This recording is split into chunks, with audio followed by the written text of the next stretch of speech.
बिस्मिल्लाहिर्रहमानिर्रहीम। अस्सलामुअलैकुम वरहमतुल्लाहि वबरकातुहू।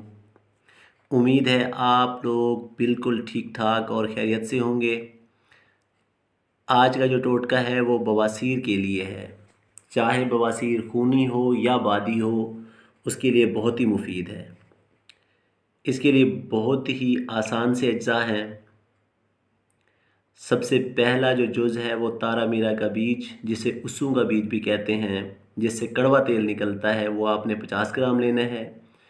छोटी इलायची 50 ग्राम, लेकिन उसमें से सिर्फ आपने बीज निकालना है।